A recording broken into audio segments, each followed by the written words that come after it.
That's good. Now, so TOF, tricuspid atresia, pulmonary atresia, in these three conditions you need to maintain the patency of the PDA. Similarly, what is differential cyanosis, where do you get that? All these concepts in cardiology, doctor, you can't afford to miss them because they form the core of the conceptual preparation. Now, what happens in hyperaldosteronism? First let us talk about it. Conn syndrome. Excess aldosterone will cause retention of sodium, loss of H plus K plus into urine. Loss of H plus into urine lead to alkalosis. Reverse is true for hypoaldosteronism, which lead to acidosis, is what need to be remembered. Now, who mainly buffers the hydrogen ions from the CO2, which are produced every day from the CO2 plus water is equal to H2CO3 releases H plus, no? Who will buffer that? It is the hemoglobin which has an ability to pick up those H plus ions and provides the major buffering capacity of the blood, is what need to be remembered. We lose all the heat because of the radiation and conduction 70% of times. It is the Purkinje fibers which typically have got a very rapid synchronous network of fibers which will have very high rate of transmission. What happens with second heart sound? When will second heart sound is produced? Aortic pulmonic valves closed. After they get closed, what will ventricle will be doing? It will relax, isovolumic relaxation. Pressure will fall down. Then the atrium gets courage to open the mitral and tricuspid valve and push the blood into the ventricle. So that's the reason second heart sound marks the onset of the isovolumic relaxation, is what need to be basically remembered. Now doctor, how did we pass biochemistry exam? At least I passed biochemistry exam only by reading 4 cycles: glycolysis, citric acid cycle, fatty acid beta oxidation, synthesis, amino acids. A little paper was leaked by our, those days they used to set paper in the college only. So if you know how to pass on good chocolates to the professor, he will be at least thinking this fellow doesn't have energy to pass the exam. Like Ganapati, what he will do? He will go around the Shankara and say, where will I fly like Kumaraswamy? Please donate me some secret formula. Finally we all pass MD like that only. MD May first year is the year of heroism. I am the topper in the entrance, this bullshit old professor don't know anything. Second year we learn that, oh, professor is good in managing cases and he is still ignoring in spite of my bunking the duties. Final year we will come to the trading terms. Sir, please pass, sir. Please, only one time you pass, sir. Then he says, I will fail you only one time. Let me enjoy that sweet feeling of failing you. So then you will end up in a good bargain. So doctor, we all passed biochemistry not by reading urea cycle, amino acid metabolism, nucleotides, DNA, blah blah blah is all we never read. Hence getting 50 marks out of 100 will make us pass. But entrance is not that, it is little more ruthless now with 15 questions, 20 in biochemistry. There is one table, doctor, which amino acid intermediates will enter into which part of the citric acid cycle. All amino acids, when they get catabolized, they lose ammonia and they have a carbon skeleton. That carbon skeleton will fit into one of the citric acid cycle intermediates. Examiner's favorite way of torturing student is which intermediate enters into which intermediate of citric acid cycle that atma of amino acid will be entering. So you have the table, you have to be very sure. Asparagine is converted to aspartate and then a transaminase will convert the aspartate into oxaloacetate and that makes an entry into citric acid cycle, is what need to be remembered. What is the grand formula of fatty acid metabolism? 7-acetyl-CoA combined with bicarb with 7 ATPs to release 7 malonyl-CoAs.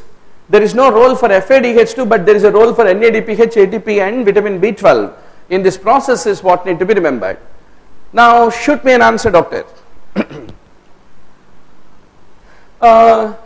Water bottle shaped heart, where do you basically come across? We have got a very good crowd in the form of around 40 viewers now, which reflects into around 110.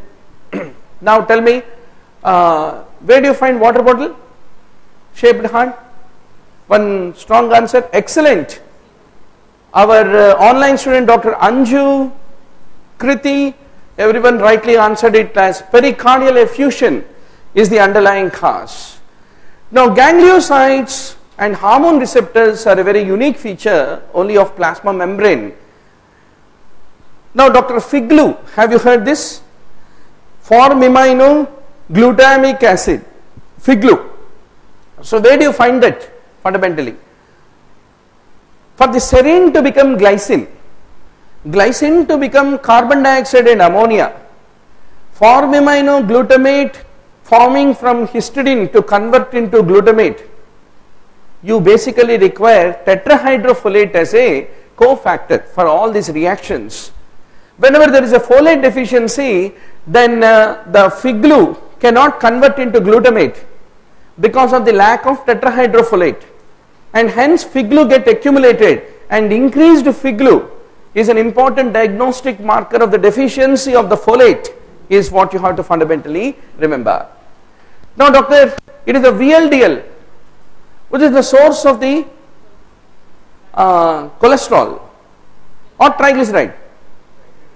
Triglyceride, right? Right. So LDL is the chylomicrons and VLDL triglyceride. LDL is mainly cholesterol. Chylomicron is exogenous triglyceride, VLDL is the endogenous triglyceride is what you have to ultimately remember. Porphyria, cutaneous tartar, which is also called cutaneous hepatic porphyria. Porphyria question will haunt you like a demon in the exam hall. Which enzyme, which will lead to photosensitivity, which will not lead to photosensitivity. All these things you have to be sure, doctor. Leschkinihan, xanthine oxidase hyperactivity, they all lead to hyperuricemia. Whereas carbamyl phosphate synthase 1 is involved, doctor. Typically it is involved in the urea synthesis. It will condense ammonia with carbon dioxide. So if it is deficient, what will happen is not hyperuricemia, hyperammonemia will occur and person goes into encephalopathy is what need to be remembered. Now whenever purine pyrimidine biosynthesis is there, who contributes to the various carbons and nitrogens is an important issue. Glycine contributes for C4, C5 and N7. Glutamine contributes to N3 and N9. Aspartate contributes the nitrogen in the position 1, and derivatives of the tetrahydrofolate will furnish C2 to C8. There's a big story. Purine pyrimidine de novo biosynthesis. No, what is it called? There are two, no, salvage and de novo. Yes, this is called de novo biosynthesis. PRPP synthetase deficiency lead to hyperuricemia because it catalyzes the first reaction in purine biosynthesis from the ribose 5-phosphate. So HGPRT, PRPP, xanthine oxidase. Where are they involved in purine metabolism, and what is meant by de novo, what is salvage? Today only you are going to review. 1 out of the 500 topics, you can take it as my word. In the tomorrow's exam it is going to be, where will hydroxyurea function, where will allopurinol will function, all these things. Even your immunosuppressant agents also, how do they act basically? They act on purine pyrimidine metabolism only. So how do they basically act? To know the pharmacology of the immunosuppressants, anyway you need to study purine pyrimidine metabolism. So today take a chance. Now, vitamin A, typically it is a component of, it is basically a component of rhodopsin, which is a very well known fact. Now tell me, doctor, what is that syndrome where there is a paralysis of the conjugate vertical gaze because of a lesion of the superior colliculi called as? Who will shoot me the correct answer? Excellent. That comes the answer even from our online students. Parinaud's syndrome, where the person has got a superior collicular involvement leading because of pinealoma like condition is what need to be remembered. Now, niacin leads to NADH. NAD is the major acceptor of H plus ions. Hence, it is the major electron acceptor is what need to be remembered. Now, what is testosterone? It is a steroid hormone. All steroid hormones, what do? They typically act at the level of the nucleus, not at cytoplasm or cell membrane, is what need to be remembered.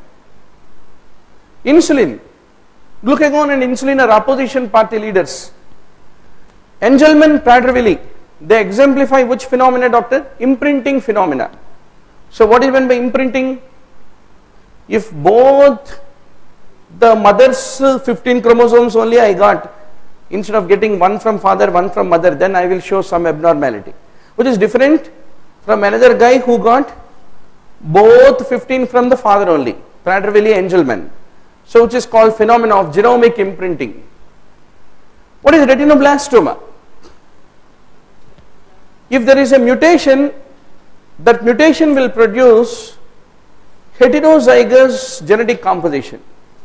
Second mutation will convert this heterozygous one retinoblastoma defective gene, normal gene. That heterozygosity is lost in the second mutation.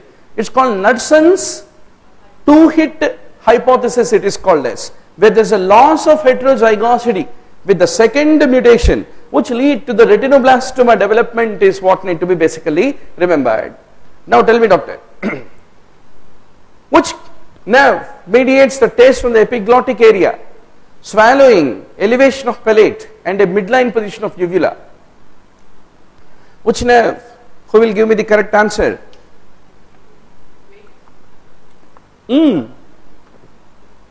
That's right, vagus. All 10 cranial nerves, forget about olfactory. Unless the examiner has some problem, he won't give questions on olfactory. Optic, kaise bhi ophthalmology mein padhenge. But 3rd, 4th, 6th, 5th, 7th very importantly, 8th ENT we can study, and 9th, 10th. You have to be sure which muscles supplied, what are the cranial nuclei, what are the different ganglia they supply, everything. That's good, doctor.